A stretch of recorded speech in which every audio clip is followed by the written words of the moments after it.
एक जगह एक लोभी और निर्दयी व्याध रहता था। पक्षियों को मारकर खाना ही उसका काम था। उस भयंकर काम के कारण उसके प्रियजनों ने भी उसका त्याग कर दिया था। तब से वह अकेला ही हाथ में जाल और लाठी लेकर जंगलों में पक्षियों के शिकार के लिए घूमा करता था। एक दिन उसके जाल में एक कबूतरी फंस गई। उसे लेकर जब वह अपनी कुटिया की ओर चला तो आकाश काले बादलों से घिर आया। मूसलाधार वर्षा होने लगी। सर्दी से ठिठुर कर व्याघ्र आश्रय की खोज करने लगा। थोड़ी दूर पर एक पीपल का वृक्ष था। उसके खोल में घुसते हुए उसने कहा, यहाँ जो भी रहता है मैं उसकी शरण जाता हूँ। इस समय जो मेरी सहायता करेगा उसका मैं जन्म भर आभारी रहूंगा। इस खोल में वही कबूतर रहता था जिसकी पत्नी को व्याध ने जाल में फंसाया था। कबूतर उस समय पत्नी के वियोग से दुखी होकर विलाप कर रहा था। पति को विलाप करता पाकर कबूतरी का मन आनंद से नाच उठा।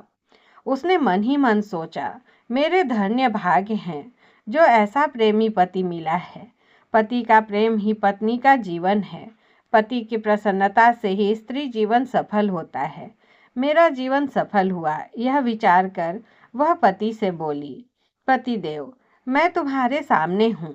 इस व्याध ने मुझे बांध लिया है। ये मेरे पुराने कर्मों का फल है। हम अपने कर्म फल से दुख भोगते हैं। मेरे बंधन की चिंता छोड़कर तुम इस समय अपने शरणागत अतिथि की सेवा करो। जो जीव अपने अतिथि का सत्कार नहीं करता उसके सब पुण्य छूटकर अतिथि के साथ चले जाते हैं और सब पाप वहीं रह जाते हैं। पत्नी की बात सुनकर कबूतर ने व्याध से कहा, चिंता मत करो, इस घर को भी अपना ही जानो। कहो, मैं तुम्हारी कौन सी सेवा कर सकता हूँ?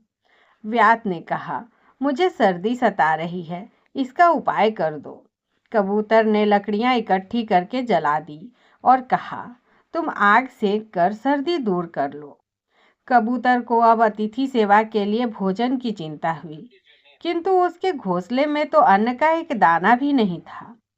बहुत सोचने के बाद उसने अपने शरीर से ही व्याध की भूख मिटाने का विचार किया।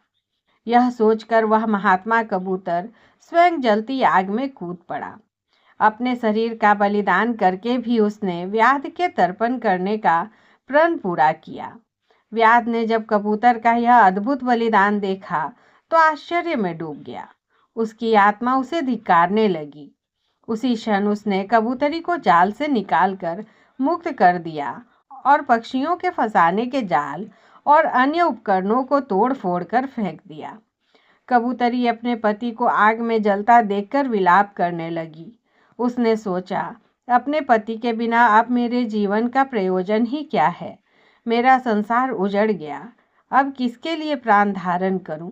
यह सोचकर वह पतिव्रता भी आग में कूद पड़ी। इन दोनों के बलिदान पर आकाश से पुष्प वर्षा हुई। व्याध ने भी उस दिन से प्राणी हिंसा छोड़ दी।